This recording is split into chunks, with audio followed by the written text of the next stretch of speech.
Good morning student. संसाधन एवं विकास भाग 5। नेक्स्ट हेडिंग है हेडिंग नंबर 9, मृदा संसाधन। मिट्टी अथवा मृदा सर्वाधिक महत्वपूर्ण नवीकरणीय योग्य प्राकृतिक संसाधन है। तो मृदा एक नवीकरणीय संसाधन है। मिट्टी में ही पौधे विकसित होते हैं जो पृथ्वी के जीव जंतु की कई प्रजातियों को भोजन प्रदान करते हैं। कुछ सेंटीमीटर मृदा के निर्माण में लाखों वर्षों का समय लगता है। ये कहें कि जितनी मृदा हम आप बर्बाद कर देते हैं उतनी मृदा बनने में या उतनी मिट्टी बनने में लाखों वर्षों का समय लगता है। मृदा निर्माण के लिए उच्चावच, चट्टानें, जलवायु, वनस्पति तथा अन्य जैव संसाधन को मुख्य कारक माना जाता है। प्रकृति के कई तत्व मृदा बनाने में अपनी भूमिका निभाते हैं, जिसमें तापमान, प्रवाहमान, जल, पवन और हिमनद अपघटन क्रियाएं शामिल हैं। देखिए, मृदा बनाने में कौन कौन से प्राकृतिक तत्व अपनी भूमिका निभाते हैं। तो तापमान, प्रवाहमान, जल, पवन, हिमनद तथा अपघटन की क्रियाएं शामिल हैं। मृदा में होने वाला रासायनिक तथा जैविक परिवर्तन भी महत्वपूर्ण है। मृदा जैव अथवा अजैव दोनों प्रकार के पदार्थों से बनती है, यानी जैव पदार्थ जिसमें जीवन पाया जाता है, अजैव जिसमें जीवन नहीं पाया जाता है। तो दोनों प्रकार के पदार्थों से मिलकर बनती है। मृदा के निर्माण के लिए उत्तरदायी जैव पदार्थ ह्यूमस कहलाता है।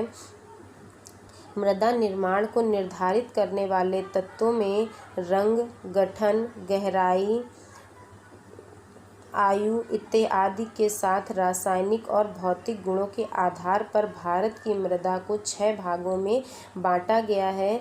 देखिए, ये आपके लिए बहुत इम्पॉर्टेंट है कि भारत की जो मृदा है उसको कौन से कितने भागों में बांटा गया है। तो इसको हम आगे पढ़ते हैं। हेडिंग नंबर 10 है मृदा का वर्गीकरण।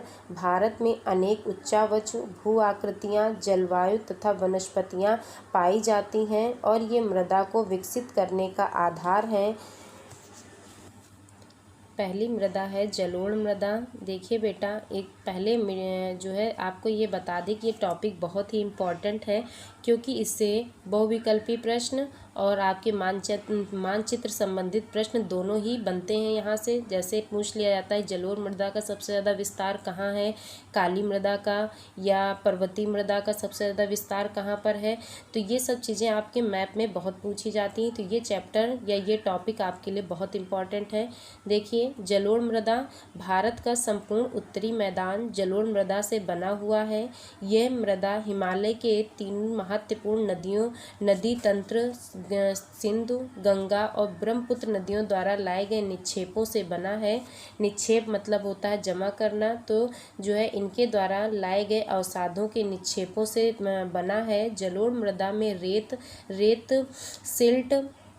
सिल्ट समझ लीजिए क्या होता है। नदियों के किनारे पर जमा जो रेत होती है उसे सिल्ट कहते हैं। मृत्तिका मतलब होता है कंकड़ के विभिन्न अनुपात पाए जाते हैं, जिस कारण ये बहुत उपजाऊ होती है। इसमें पोटास, फास्फोरस और चूना होता है। ये मृदा गन्ना, चावल, गेहूँ तथा अन्य अनाजों जैसे दलहन फसलों में खेती के लिए उपयुक्त मानी जाती है। एक चीज़ और समझ लीजिए, जो ये जलोढ़ मृदा है ये इसके भी 2 प्रकार हैं। पुरानी जो जलोढ़ मृदा होती है उसे बांगर कहते हैं। नई जो जलोढ़ मृदा होती है उसे हम खादर कहते हैं। बांगर में जो है कंकड़ अधिक पाया जाता है, जबकि खादर जो होता है वो बांगर की यानी खादर जो जलोढ़ मृदा होती है वो बांगर जलोढ़ मृदा की तुलना में जो है महीन कण वाली होती है। ठीक है, तो आप ये समझिए कि अधिक उत्पादन के कारण जो है जलोढ़ मृदा जो है अधिक उत्पादन के लिए या अधिक उत्पादन के कारण ये मृदा बहुत ही ज़्यादा जो है महत्वपूर्ण है। चलिए अगली मृदा को पढ़ते हैं। अगली मृदा है काली मृदा। इस मृदा का रंग काला होता है। इसे रेगर मृदा भी कहते हैं। देखिए बेटा, कहीं कहीं आप पढ़ेंगे रेगर मृदा और इसी को कहीं कहीं आप पढ़ेंगे रेगुर मृदा, और कभी कभी इसको आप कहीं बुक में पढ़ेंगे कपासी मृदा, क्योंकि इसमें कपास अधिक मात्रा में इस मिट्टी में कपास जो है अधिक मात्रा में उगाया जाता है, तो इसीलिए इसे कपासी मृदा भी कहते हैं। तो काली मिट्टी के 3 नाम हैं, कहीं आप रेगर पढ़ेंगे, कहीं रेगुर पढ़ेंगे, और जो है किसी बुक में कपासी मृदा भी पढ़ेंगे। तो इस चीज़ को ध्यान रखिएगा। काली मृदा कपास की खेती के लिए उचित समझी जाती है। इस प्रकार की मृदा दक्कन पठार क्षेत्र के उत्तर पश्चिमी भागों में पाई जाती है। ये मृदा महाराष्ट्र, सौराष्ट्र मतलब गुजरात, मालवा, मध्य प्रदेश और छत्तीसगढ़ के पठार में पाई जाती है। इस मृदा में कैल्शियम कार्बोनेट, मैग्नीशियम, पोटाश तथा चूने जैसे पौष्टिक तत्व पाए जाते हैं। अगली जो मृदा है लाल और पीली मृदा। इस मृदा में लोहे के कणों की मात्रा अधिक होने के कारण इसका रंग लाल होता है तथा कहीं कहीं पर पीला भी होता है। ये मृदा ओडिशा, छत्तीसगढ़, मध्य गंगा के दक्षिण छोर पर पश्चिमी घाट के तलछटी क्षेत्रों में पाई जाती है। अगली मृदा है लेटेराइट मृदा। लेटेराइट मृदा उच्च तापमान और अत्यधिक वर्षा वाले क्षेत्रों में विकसित होती है। कह रहे हैं जो लेटेराइट मृदा होती है, लेटेराइट मृदा, ये उच्च तापमान और अधिक वर्षा जहाँ होती है उन क्षेत्रों में ये मृदा पाई जाती है। ये मृदा ये भारी वर्षा से अत्यधिक निक्षालन का परिणाम है, यानी मिट्टी से रसायनों के अलग होने का परिणाम है। इस मृदा में ह्यूमस की मात्रा कम पाई जाती है। ये मृदा मुख्य तौर पर कर्नाटक, केरल, तमिलनाडु, मध्य प्रदेश, ओडिशा तथा असम की पहाड़ियों में पाई जाती है। ये मृदा काजू की फसल के लिए अत्यधिक उपयुक्त मानी जाती है, यानी जो लेटराइट मृदा है उसमें काजू सबसे ज़्यादा उगाया जाता है। अगली देखिए मरुस्थली मृदा। इन मृदाओं का रंग लाल और भूरा होता है। ये मृदाएं आमतौर पर रेतीली और लवणी होती हैं।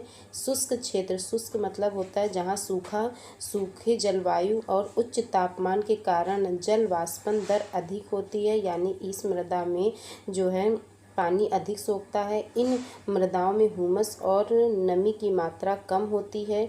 इस मृदा को सही तरीके से संचित करके कृषि योग्य बनाया जा सकता है, जैसे कि पश्चिमी राजस्थान में हो रहा है, यानी कि राजस्थान क्षेत्र में राजस्थान में जो है मरुस्थली मृदा ही पाई जाती है। अगली मृदा है वन मृदा। यह मृदा पर्वतीय क्षेत्रों में पाई जाती है। यह पर्याप्त वर्षा वन उपलब्ध है। ये मृदा पर्वतीय क्षेत्रों में पाई जाती है जहाँ पर्याप्त वर्षा वन उपलब्ध होते हैं। इन मृदाओं के गठन में पर्वतीय पर्यावरण के अनुसार बदलाव आता है। ये मृदाएं नदी घाटियों में दोमट और सिल्टदार होती हैं। दोमट मतलब होता है मिट्टी, और सिल्टदार मतलब होता है रेत से बनी होती है, परंतु ऊपरी ढालों पर इसका गठन मोटे कणों का होता है। हिमालय के हिमाच्छादित क्षेत्रों में इस मृदा का बहुत अपरदन होता है। अगली हेडिंग है बेटा मृदा अपरदन और संरक्षण। देखिए मृदा को अपने स्थान से विविध क्रियाओं यानी विभिन्न क्रियाओं द्वारा हटाया जाना मृदा अपरदन कहलाता है। मृदा को अपने स्थान से विभिन्न क्रियाओं द्वारा हटाया जाना ही मृदा अपरदन कहलाता है। मृदा निर्माण तथा उसके अपरदन की प्रक्रिया लगातार चलती रहती है। मृदा अपरदन 2 प्रमुख कारकों द्वारा किए जाते हैं।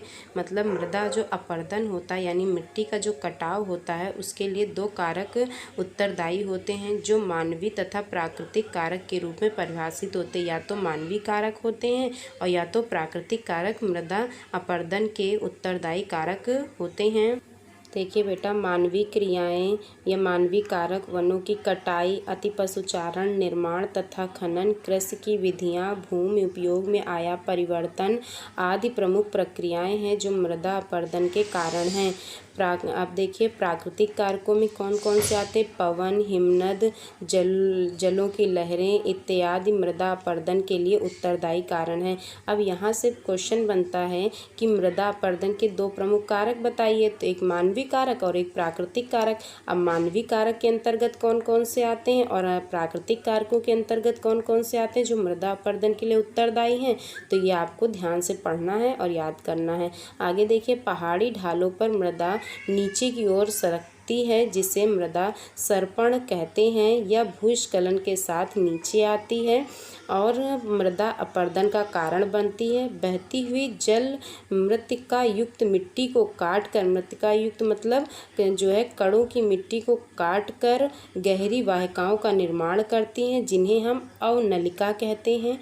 ऐसी मिट्टी जोतने योग्य नहीं रह जाती है, इसे उत्खात भूमि या बेकार भूमि कहा जाता है।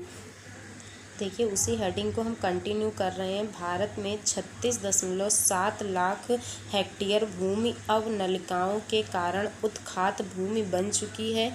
ऐसी भूमि को खडक भी कहा जाता है। ऐसी भूमि में 4 क्षेत्र आते हैं: यमुना चंबल खड क्षेत्र, गुजरात खड क्षेत्र, पंजाब शिवालिक गिरपात क्षेत्र, छोटा नागपुर का क्षेत्र।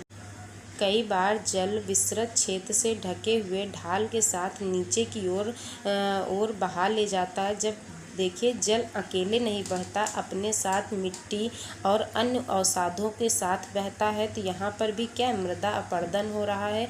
ऐसी स्थिति में इस क्षेत्र की मृदा घुलकर जल के साथ प्रवाहित हो जाती है। इसे चादर अपरदन कहते हैं। बची मृदा की परत अनउपजाऊ रह जाती है।